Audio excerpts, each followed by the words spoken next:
Bom dia pessoal, estamos aqui direto da fazenda para ter nossa segunda aula de análise combinatória com o tópico princípio fundamental da contagem. Esse princípio que é importantíssimo para mensurar a quantidade de ações que podem ser feitas para realizar uma certa atividade. Vamos lá. Qual que é a ideia principal do princípio fundamental da contagem?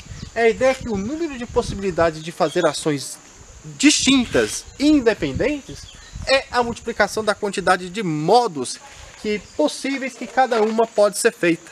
Opa, que bacana! Olha, se eu quero realizar uma certa atividade e essa atividade depende de uma certa coisa x e uma certa coisa y, onde essa quantidade x eu posso fazer de p maneiras e essa tal coisa y eu posso fazer de q maneiras, então a atividade que eu quero realizar pode ser feita de P vezes Q maneiras. Então, sempre o produto das quantidades que cada uma delas pode ser feita.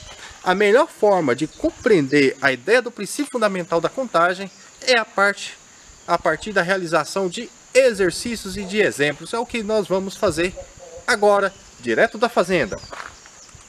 Bom, o primeiro exemplo está aí. Uma secretária possui 6 camisas, 4 saias e 3 pares de sapato. O número de maneiras distintas que a secretária poderá se arrumar usando uma camisa, uma saia e um par de sapato corresponde a... Bom, esse exemplo essa questão, ela é trivial. Vamos resolver. Então, o princípio fundamental da contagem, conhecido também como PFC, que é o princípio fundamental da contagem, ou princípio multiplicativo. Para resolver essa situação, a gente vai colocar aqui 3 risquinhos. Esses 3 risquinhos representam cada uma das ações. Primeiro, camisas. Segundo, saias. E terceiro, pares de sapatos. Bom, veja só. Essa secretária tem 6 camisas, 4 saias e 3 pares de sapatos. Pelo princípio fundamental da contagem, para que ela possa vestir tudo isso, ela tem um total de possibilidades dado pelo produto dessas quantidades. Então, eu vou fazer 6 vezes 4 vezes 3. 6 vezes 4, 24. 24 vezes 3, 72 maneiras distintas de se vestir. Olha que bacana!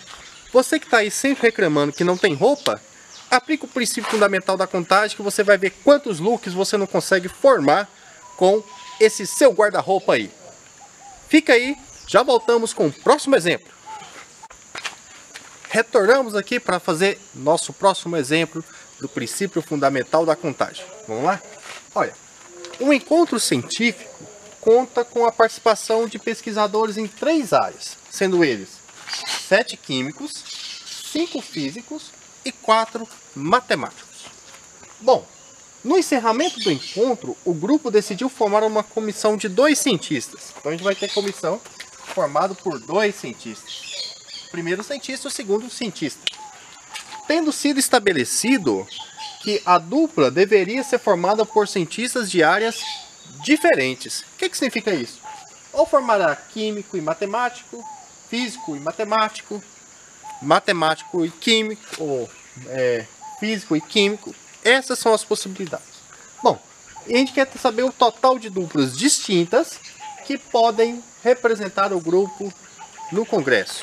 Vai ser igual a quanto? Bom, essa quantidade que a gente tem que calcular, total de duplas distintas formado por esses pesquisadores, sendo que essa dupla tem que ser formada por pesquisadores de áreas diferentes. Bom, vejamos, temos algumas possibilidades, 3 possibilidades. Quando eu for montar essa resposta, a gente tem que lembrar o seguinte: poxa, pode ser que o grupo tenha químico e físico. Quantos são? Eu posso escolher a pessoa da química de 7 maneiras distintas. Eu posso escolher a pessoa da física de 5 maneiras distintas.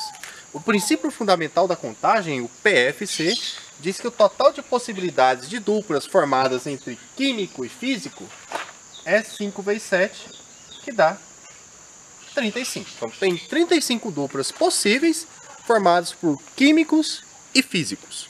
Bom, mas eu poderia formar químicos e matemáticos também, são áreas distintas. Então seria 7 para químicos e 4 para matemáticos. O princípio fundamental da contagem diz que 7 vezes 4 é o total de possibilidades que eu tenho para formar uma dupla com químico e matemático. 7 vezes 4, 28. Por fim, a dupla que falta formar é de físicos e matemáticos. Eu tenho 5 possibilidades de físicos e 4 de matemáticos.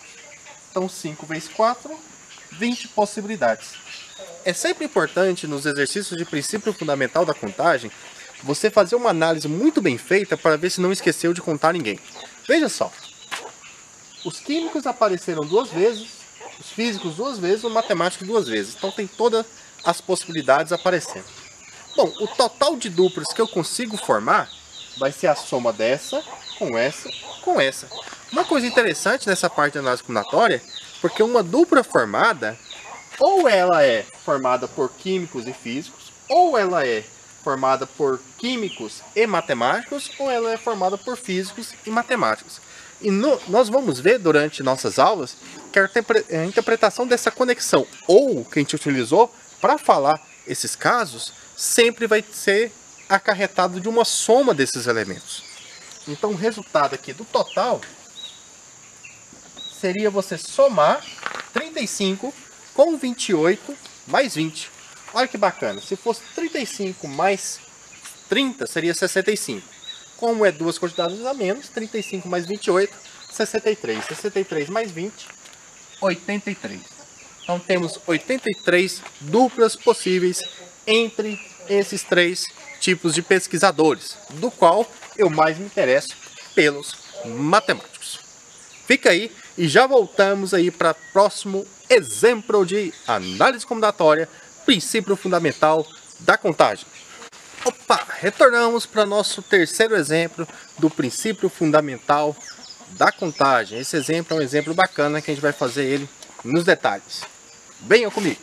Bom, nesse exemplo está dizendo o seguinte: Maria deve criar uma senha com 4 dígitos para a sua conta bancária. Nessa senha, somente os algarismos 1, 2, 3, 4 e 5 serão utilizados. Bom, e cada um desses algarismos pode aparecer mais de uma vez. O que quer dizer isso? Quer dizer que eu posso repetir o mesmo algarismo na senha, não tem problema com isso. Maria, contudo, a Maria é uma pessoa supersticiosa. Ela não quer que sua senha contenha o número 13, isto é, o algarismo 1 seguido imediatamente do algarismo 3. Então nós temos que descobrir de quantas maneiras distintas Maria pode escolher a sua senha. Qual que é a minha estratégia para que a gente possa resolver esse problema? Como a gente não quer que o algarismo 1 e o 3 apareçam um seguido do outro, ou seja, não apareça o número 13, nós podemos pensar em quantas senhas, do total de senhas possíveis, tem o número 3 aparecendo. E fazemos a subtração dessa quantidade, o que sobra são somente senhas que não tem o número 13. Tudo bem? Vamos lá, veja só. Primeiro, quantas senhas são possíveis formar com esses algarismos? Sabendo que a gente pode repetir os algarismos. Eu tenho para o primeiro número da senha 5 possibilidades, que pode ser 1, 2, 3, 4 ou 5. Como eu posso repetir o mesmo número, eu tenho 5 possibilidades para o segundo número da senha. E assim para o terceiro e para o quarto.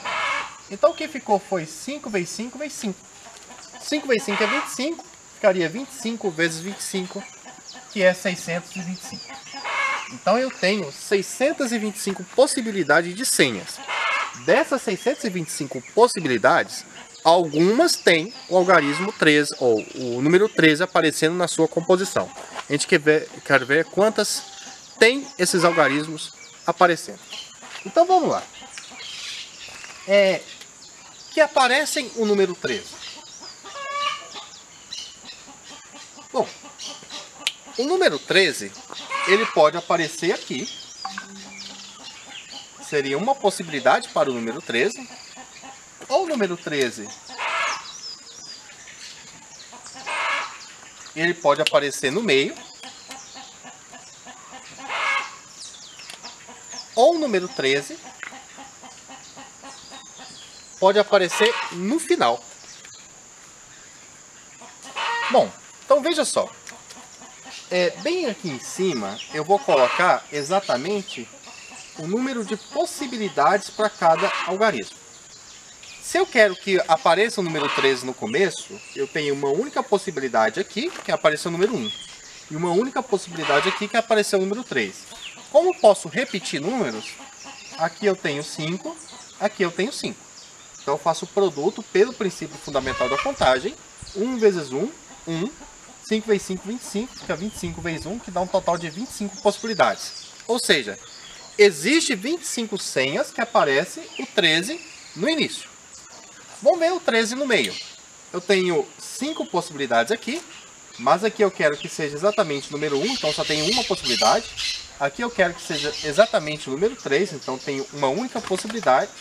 E aqui eu tenho 5 possibilidades. Então o produto aqui também totaliza 25. Agora vamos lá para aquele último caso. Eu quero que apareça o 13 no final. Então tenho uma única possibilidade aqui, que é de ser o número 3. Uma única possibilidade aqui, que é de ser o número 1. E aqui eu tenho 5 possibilidades e 5 possibilidades. Porque eu posso repetir essa quantidade. Então quando eu faço o produto aqui, dá 5 vezes 5, 25 vezes 1, 25. Olha que legal.